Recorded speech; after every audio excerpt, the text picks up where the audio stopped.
Hey folks, Fernando doing another video for the Modern Survivalist, and in this case, very happy to be reviewing one of the more classic survival knives, the Fallkniven A1. Stick around as to understand a little bit more as of why this is so highly appreciated in the community. Couple announcements: we're not going to be doing tomorrow the show with Matt Bracking. Also, thanks for everyone that has been subscribing to the channel. If you want to, not miss some of the videos, subscribe to the channel, hit the notification bell button, and give a thumbs up to the videos. All of that really does help the channel with the algorithm and such. So here we have one of the more iconic survival knives. This is the kind of knife that people that just want to have a higher end quality survival knife, this is one of those that they're going to be considering. I try to cover different type of knives in the channel, more affordable ones, more expensive ones. This is going to be kind of a high-end, middle of the road, depending on how far high you're willing to go. But this is definitely a premium, very good quality survival knife. Now,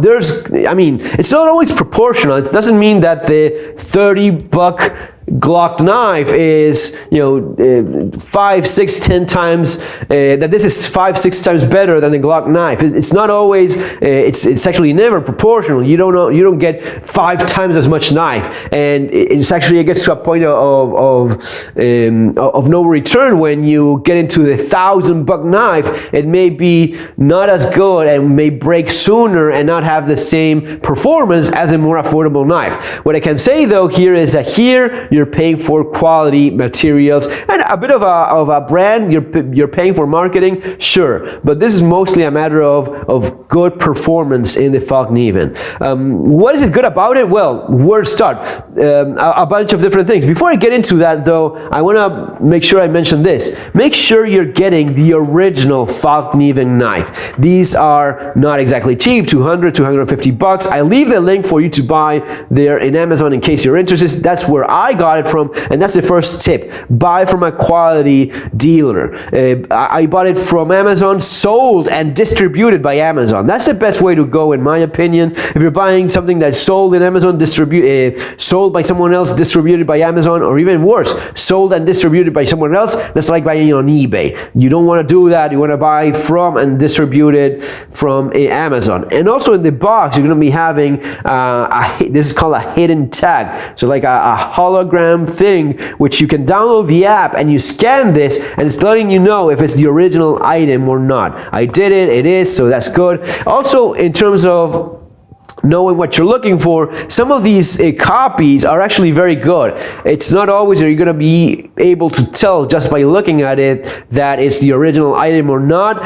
You may not. It's the thing is, the deal here is the steel is not going to be the same, and yes, the middle heat treatment will not be the same, definitely, and you won't have the performance of the knife you thought you were buying. Even the kraton, I've seen people complain that this gets tacky and sticky and starts coming off. That's usually because it's not kraton. They got a counterfeit knife, and it's a different rubber, cheap stuff that is not holding as it should. Okay, so be careful when you're buying this. Make sure you're getting the original item, because if not, that's an a completely different deal. In terms of the blade itself, the blade geometry is very adequate. When you're buying something of quality, you're paying for geometry, design, materials, construction, attention to detail, and quality control. All of that is why you're buying higher end knife. You may be wasting money or buying something that is really not worth the price. That happens as well, but in general, with knives that have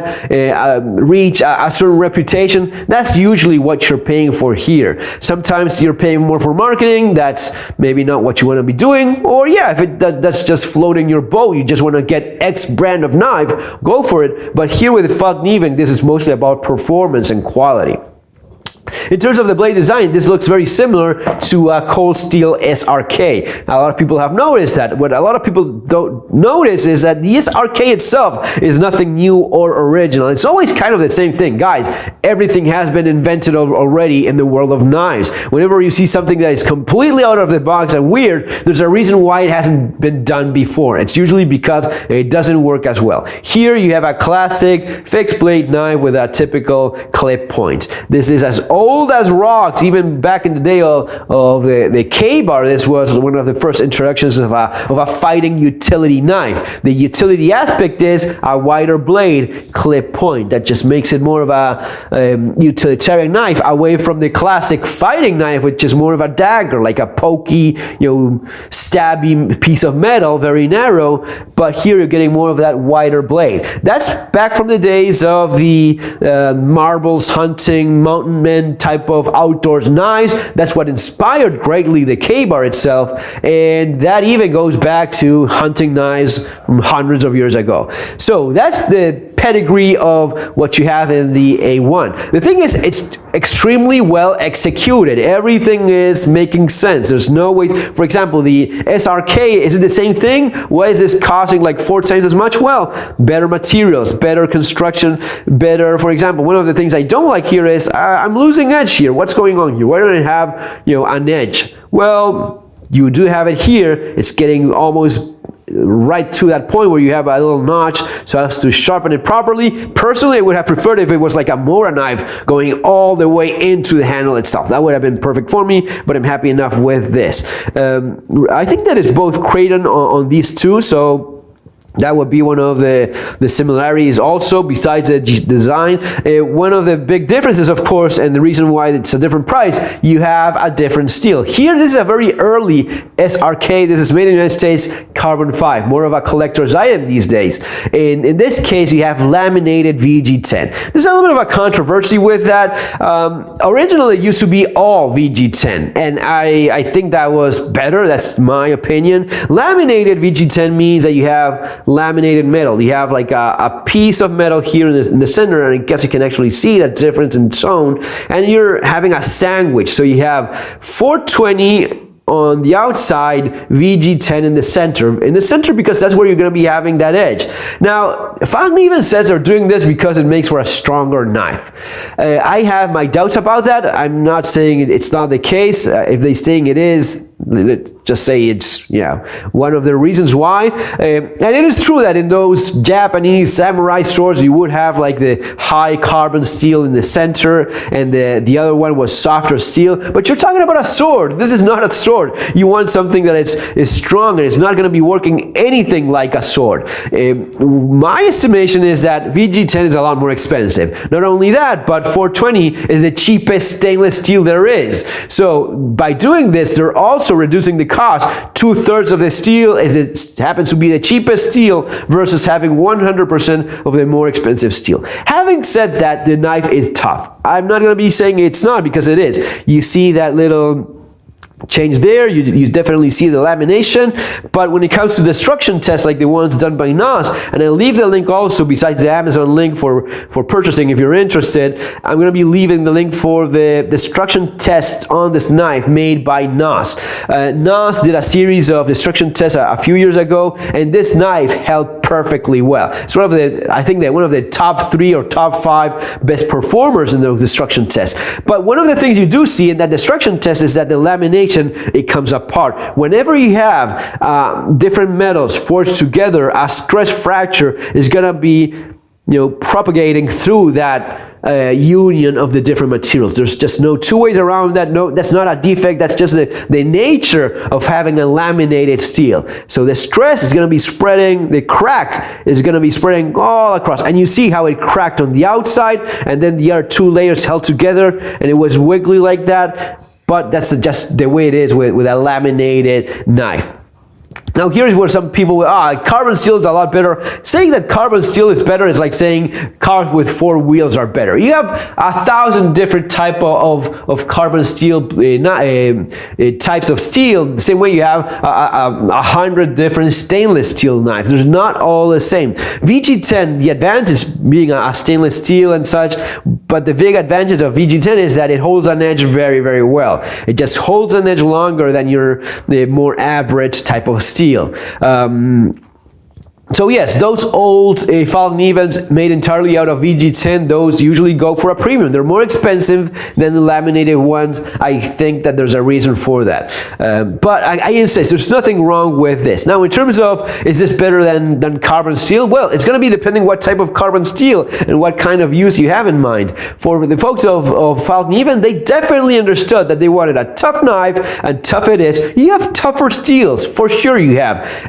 But are they going to be stainless, meaning they're not going to be rusting in a very wet or salty environment, resisting as well as this? Probably not. If it's not stainless, it's definitely not going to be holding against rust as well. And at the same time, you have an edge retention that is better than in many other carbon steels, such as the very well regarded Tang 95, used in so popular among survival knives. Is Tang 95 going to be holding an edge better? No, certainly not. The VG10 is going to be holding that edge a lot longer than Tang 95. It is still very easy to sharpen. That's one of the big advantages of this type of steel. And on top of that, it is stainless and it's tough as nails. So you have a lot of good things going on here. Besides that, the blade geometry in the blade, in the edge itself, it's a convex grind that they've done here. It's actually like a partial convex, then it's a flat. It's going to be flat here, very typical flat grind here, and then it gets to a convex edge around there. That makes for a very strong edge. That's something that it's appreciated among knife enthusiasts that know their knives. It's usually held in high regard, the convex edge. It's not done very often because it's difficult. More stuff that adds and makes the knife expensive. But it's a kind of grind that you have in axis, stuff like that. It puts a lot of metal behind the edge and it usually cuts very well. A flat grind would be like the in-between point. A hollow grind would be the thinner grind, usually the one that you can achieve the more of a sharper edge, but it's going to be more fragile. Flat in between, this one is the toughest, strongest type of edge that you can have. Does it cut well? Yes, it absolutely does. That's one of the things about convex grinds, is they cut very, very well. You have it there. It's actually catching a little bit, but you know, there you go. It's showing a bit more detail.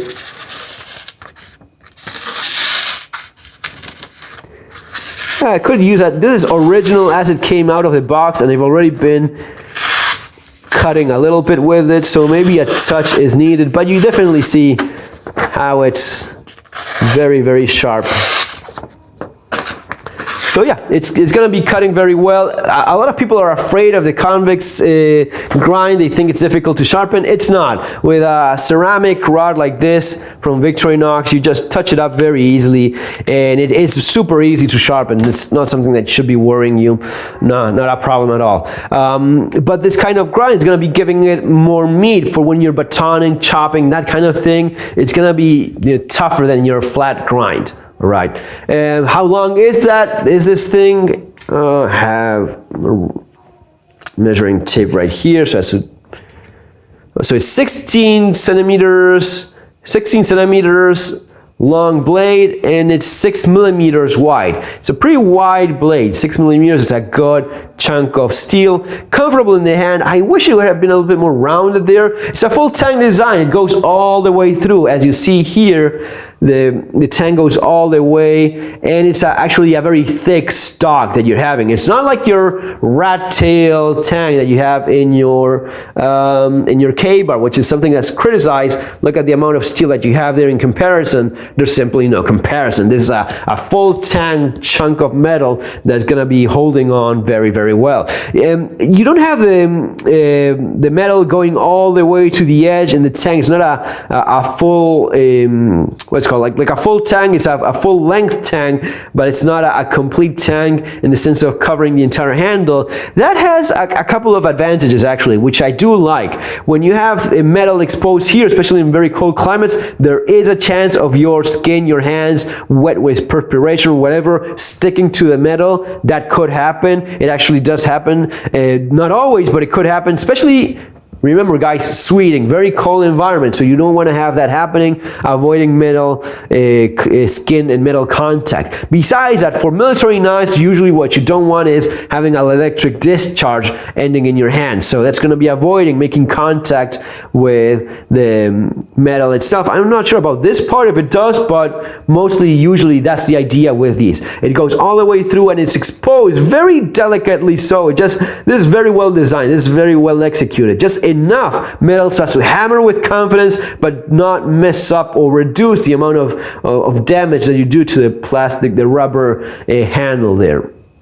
So yes, it's one of the more wisely, more cleverly designed survival knives in the market, guys. If you're looking for a higher end type of knife, this is it. It does come with a sheath, which is a big plus. Sometimes you have very nice knives that don't come with a sheath. That's a big disadvantage the way I see it. This is a typical, well, maybe not typical, but this is a very basic Kydex sheath. It's not perfect, but man, you have a Kydex sheath, you're going to be able to use your knife. Has a loop there so that you carry it there in your belt and such. Has a bit of retention and snap there so as to keep it in place. Very easy to remove and get the knife out. If you want the leather version, it's the same thing as the A1L. That's the knife that comes with a leather sheath instead. But I prefer Kydex, just gonna be more rugged and not as sensible to water, humidity, and that sort of thing. Guys, that's all I have for now. I hope you enjoyed this little review of the Fallkniven A1, everything that's great about it, why I like it so much, and why you should consider it if you're looking for an excellent survival knife. Folks,